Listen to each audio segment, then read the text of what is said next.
Bonjour et bienvenue dans ce nouveau tuto photofilm. Deuxième erreur à ne pas faire, c'est la gomme. Je vais faire un montage vite fait. Voilà, j'ai une photo de MSR Photographie d'une jeune fille qui regarde vers le haut que je voudrais mettre sur un fond d'étoiles. C'est une photo d'Art Baggage que j'ai floutée. Donc, première étape, je sélectionne ma photo avec CTRL A, je copie, CTRL C et je viens la coller sur mon fond. Voilà. Donc je vais enlever le pourtour autour du visage. Et pour ça, on aurait tendance à vouloir utiliser la gomme. La gomme, effectivement, quand je vais gommer, voilà. Vous voyez, ça va enlever le tour. Je peux choisir ma taille et comme d'habitude, je peux choisir la dureté, c'est-à-dire plus ou moins nette autour.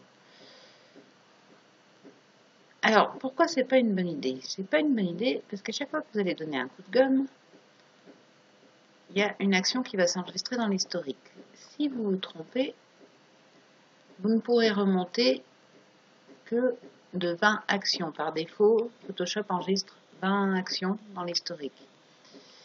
Ça veut dire qu'une fois que vous avez supprimé le contenu ici, vous voyez mon calque ici, les carrés correspondent à la zone transparente, évidemment je ne peux pas les remettre sauf à remonter dans l'historique. Et encore une fois, si vous avez trop gommé, vous ne pourrez plus, vous serez obligé de recommencer depuis le départ en fait. Donc, la gomme, on l'utilise quasi jamais dans ce cas-là. On va utiliser à la place le masque de fusion qui va être beaucoup plus souple, qui va me permettre à tout moment de revenir en arrière, de changer d'avis, d'ajuster aussi l'opacité que je veux donner à l'effet de transparence. Pour ça, il faut avoir un calque, ce qui est mon cas puisque j'ai collé l'image, donc par défaut, elle s'est mise en tant que calque. Vous voyez, calque 1 ici. Et je vais définir un masque de fusion sur cette petite icône. Voilà, il m'ajoute une petite vignette sur fond blanc. Le masque de fusion, après on va utiliser le pinceau pour travailler sur ce masque. En fait, il va me permettre de définir des zones transparentes et des zones non transparentes. Par défaut, vous voyez, là il est blanc, donc il n'y a pas de transparence. Ici, si je peins en noir, vous voyez ma couleur de premier plan, je vais donner de la transparence.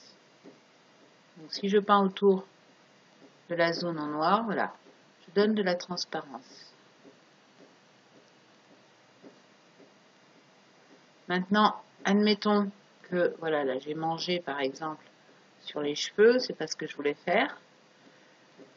Le gros avantage, encore une fois, du masque, c'est que tant que cette vignette masque de fusion est sélectionnée, vous voyez les petits coins blancs indiquent que c'est le masque de fusion qui est sélectionné, non pas l'image. Si je reviens ici, je vais être sur l'image. Là, je travaille sur l'image, là, je travaille sur le masque.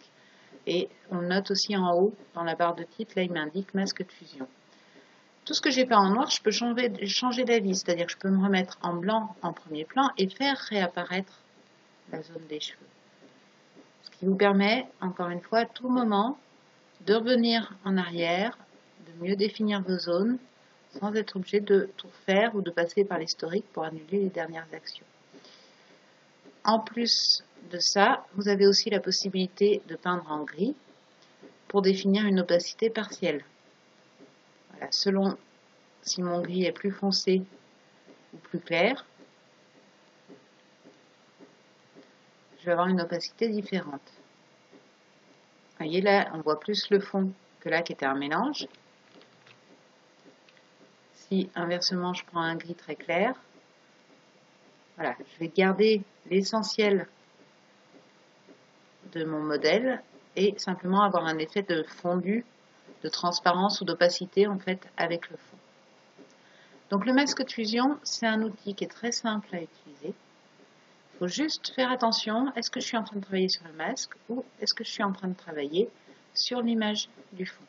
Tant que la vignette du masque est active, je travaille sur le masque et je peux faire exactement ce que je veux avec la même possibilité bien sûr de changer la taille de mes outils et la dureté éventuellement si je veux quelque chose de plus fin. Et là, je suis en gris clair, donc j'ai un mélange. Je fais réapparaître une petite partie de l'épaule droite. Voilà. Si ça me plaît pas de problème. Je reviens sur le noir et je peins en noir.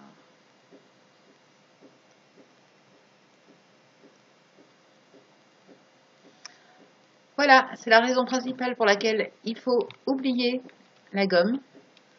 Et dès que vous avez besoin de la gomme pour gommer le contenu d'un calque, pensez à faire plutôt un masque de fusion. Encore une fois, la manœuvre, elle est toute bête, hein. Je sélectionne mon calque, je clique ici pour créer le masque et ensuite je travaille sur le masque. Quand j'ai fini, je rebascule sur mon calque. J'espère que ce tuto vous a plu. Je vous invite à laisser vos commentaires. Et puis n'hésitez pas à vous abonner à la chaîne de Photophile pour être prévenu des prochaines sorties de tutos. Voilà, à très bientôt.